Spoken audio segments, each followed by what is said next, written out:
ഹരേ കൃഷ്ണ. നാരായണീയം ദശകം 12 ശ്ലോകം 6.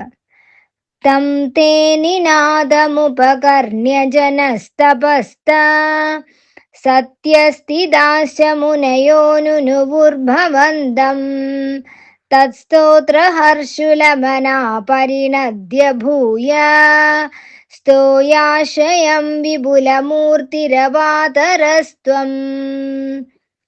അങ്ങയുടെ ആ ഗർജന ശബ്ദം കേട്ടിട്ട് ജനലോകം, തപോലോകം, സത്യലോകം എന്നിവിടങ്ങളിലെ മുനിമാർ അങ്ങേ സ്തുതിച്ചു.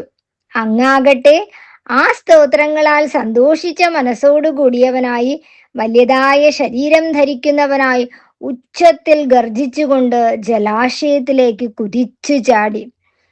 അപ്പൊ ഭഗവാന്റെ ആ ശബ്ദം കേട്ടപ്പം എല്ലാവർക്കും സന്തോഷമായി. നമ്മുടെ രക്ഷകനിതാ എത്തിയിരിക്കണോ അല്ലേ? അപ്പൊ ആ ഭഗവാനെ അവര് സ്തോത്രങ്ങൾ കൊണ്ട് കീർത്തിച്ചപ്പോ ഭഗവാന് അന്ന് സന്തോഷായി. അപ്പൊ തന്റെ അവതാര ലക്ഷ്യത്തിന് പൂർത്തീകരിക്കാനായിട്ട് ഭഗവാൻ ആ ഭൂമിയെ ദേവിയെ രക്ഷിക്കാനായിട്ട് ജലാശയത്തിലേക്ക് എടുത്തു ചാടിയതിനെ കുറിച്ചിട്ടാണ് ഈ ശ്ലോകത്തിൽ വർണ്ണിക്കുന്നത്. ഹരേ കൃഷ്ണ. സർവം കൃഷ്ണാർപ്പണമസ്തു.